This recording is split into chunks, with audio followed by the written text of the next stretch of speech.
6 பிரிவுகளில் வழக்கு பதிவு செய்யப்பட்டு தமிழக சட்டமன்ற எதிர்க்கட்சித் தலைவர் உதயநிதி ஸ்டாலின் தற்போது கைது செய்யப்பட்டிருக்கிறார். இது பற்றிய மேலும் விவரங்களை செய்தியாளர் ராஜேஷ் வழங்க நாம் கேட்கலாம். ராஜேஷ், கைது செய்யப்பட்டு தற்போது தஞ்சாவூர் அழைத்து செல்வதற்கான பணிகளில் காவல்துறையினர் இறங்கி இருக்கிறாங்க. அந்த காட்சிகளை நாம பார்க்கிறோம். அவருடைய வாகனத்தை திமுகவினர் தடுத்து நிறுத்தி வாக்குவாதத்தில் ஈடுபட்டிருக்கிறாங்க. தஞ்சாவூர் கொண்டு செல்லப்பட இருக்கு. வழக்கு 12 மணிக்கு விசாரணை அப்படின்னு சொல்லியிருக்கிறாங்க. 12 மணி வரைக்கும் கைது நடவடிக்கை வேண்டாம் அப்படிங்கிறது நீதிமன்றமே அறிவுறுத்தி இருக்கு. அதனையும் மீறி தற்போது கைது செய்யப்பட்டிருக்கிறார். விவரங்கள் ராஜேஷ். தற்போது எதிர்க்கட்சி தலைவர் உதயநிதி ஸ்டாலின் கைது செய்யப்பட்டு தஞ்சாவூருக்கு அழைத்து செல்லப்படுகின்றார். அவருடன் முன்னாள் அமைச்சர் சேகர்பாபு, முன்னாள் சட்டமன்ற உறுப்பினர் பரந்தாமன் உள்ளிட்டோர் எல்லாம் உடன் செல்கிறார்கள்.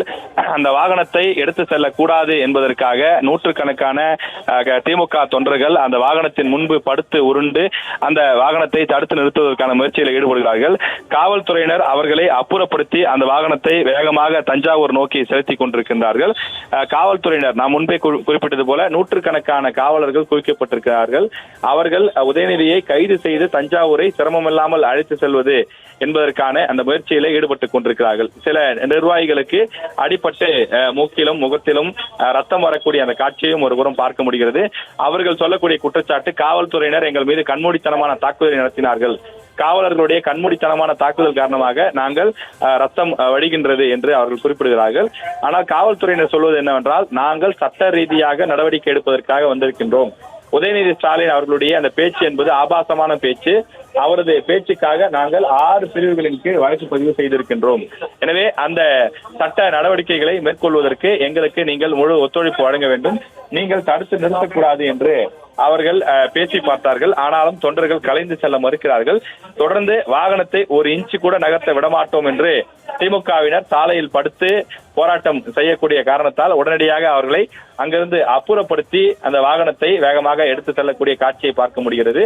அதே போல இதற்கிடையிலே எதிர்க்கட்சி தலைவர் உதயநிதி ஸ்டாலினும் செய்தியாளர்களை சந்தித்தார். அவர் மைக்கிலே பேசும்போது அவர் சொல்லக்கூடிய விஷயம் என்னவென்றால், இந்த அரசு கடந்த 2.5 ஆண்டு காலமாக ரீல்ஸ் தான் போட்டுக் கொண்டிருக்கிறார்கள். நான் பேசியதையும் பேசாதையும் ஒட்டி வெட்டி சில விஷயங்களை சேர்த்து என் மீது அவதூறு வழக்கை பதிவு செய்திருக்கிறார்கள்.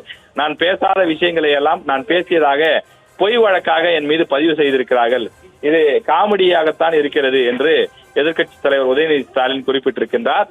போலீசாருடன் கடும் வாக்குவாதத்தில் திமுக நிர்வாகிகள் ஒருபுறம் ஈடுபட்டு வரக்கூடிய சூழ்நிலையிலே தற்போது கடுமையான வாக்குவாதங்கள் திமுக தொண்டர்களுக்கும் காவல்துறைக்கும் இடையே நடைபெற்றுக் கொண்டிருக்கிறது. உதயநிதி ஸ்டாலின் கைது செய்யப்பட்டு தற்போது தஞ்சை அழைத்து செல்லப்படுகிறார். நேற்றைய தினம் விவசாயிகளுக்கான ஆர்ப்பாட்டம் போராட்டம் நடைபெற்ற இடத்திலே உதயநிதி ஸ்டாலின் பேசிய அந்த பேச்சுக்கள் என்பது இரட்டை அர்த்தத்திலும் அதே போல பெண்களை அவதூறு செய்யக்கூடிய வகையிலும் அவரது பேச்சு அமைந்ததாக புகார் கொடுக்கப்பட்டது. அந்த புகார் காவல்துறையினரால் ஏற்கப்பட்டு 24 மணி நேரத்திற்குள்ளாக கைது நடவடிக்கை மேற்கொள்ளப்பட்டிருக்கிறது. நேற்று காலை 11 மணிக்குத்தான் இந்த கண்டன ஆர்ப்பாட்டம் நடைபெற்றது. சுமார் 11:30 மணி அளவிலே உதயநிதி ஸ்டாலின் அவர்கள் பேசிக் கொண்டிருந்தார். அப்படி அவர் பேசும்போதுதான் அவர் சில ஆபாசமான விஷயங்களை பேசியதாகவும் நடிகை த்ரிஷா குறித்தெல்லாம் பேசியதாகவும் புகார் கொடுக்கப்பட்டது. அந்த புகாரின் அடிப்படையில தான் தற்போது அவர் கைது செய்யப்பட்டிருக்கிறார். நாம் பார்க்கிறோம், சென்னை ECR கடற்கரை வழியாக அவர் கைது செய்து அழைத்து செல்லப்படுகிறார். நீலாங்கரையிலே அவர் கைது செய்து அழைத்து செல்லப்படக்கூடிய காட்சியை பார்க்க முடிகிறது. அவரது வாகனத்தை பின்தொடர்ந்து 2 சக்கர வாகனத்திலும் 4 சக்கர வாகனத்திலும் அவரை பின்தொடர்ந்து பலரும் செல்லக்கூடிய அந்த காட்சியை நம்மால் பார்க்க முடிகின்றது. திமுக தொண்டர்களும் நிர்வாகிகளும் உதயநிதி ஸ்டாலினை கைது செய்யக்கூடாது என்று அவர்கள் கைது செய்து அழைத்து செல்லக்கூடிய அந்த வாகனத்தை பின்தொடர்ந்து சென்று கொண்டிருக்கிறார்கள். காவல்துறையினர் தற்போது தஞ்சை சென்று கொண்டிருக்கிறார்கள். சென்னை காவல்துறையினர், சென்னையை சேர்ந்த காவல்துறையினரும் தற்போது அந்த வாகனத்தின் உடனே அவர்கள் சென்று கொண்டிருக்கக்கூடிய அந்த காட்சியை நம்மால் பார்க்க முடிகிறது. காவல்துறையினருடைய அந்த வாகனத்தை எடுத்து செல்ல முடியாதபடி ஆங்காங்கே தொண்டர்கள் திரண்டு நிற்பதையும் பார்க்க முடிகின்றது. வழிநெடுக்க காவல்துறையினருக்கு ஏற்பாடு செய்து அங்கு நிற்கக்கூடிய பொதுமக்கள் மற்றும் திமுக தொண்டர்களை அப்புறப்படுத்தக்கூடிய பணி செய்யப்பட்டிருக்கின்றது. அதே போல திமுக சார்பிலே வழிநெடுக்க விழுப்புரம், தஞ்சாவூர், அதே போல திருச்சி என்று பல இடங்களிலே அந்த வாகனத்தை தடுத்து நிறுத்துவதற்கும் உதயநிதி ஸ்டாலின் அவர்களுடைய கைது நடவடிக்கையை கண்டித்தும் ஆர்ப்பாட்டங்கள் போராட்டங்களிலே ஈடுபடுவதற்கான நடவடிக்கைகளில் ஈடுபட்டுக் கொண்டிருக்கிறார்கள். காவல்துறைக்கு எதிராக அவர்கள் கோஷங்களை எழுப்பிக் கொண்டிருக்கிறார்கள்.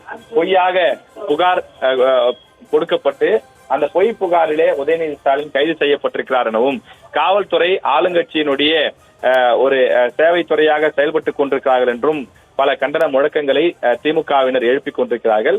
இதற்கிடையே உதயநிதி ஸ்டாலின் கைது செய்யப்பட்டு அவர் தஞ்சாவூர் அழைத்து செல்லப்படுகிறார்.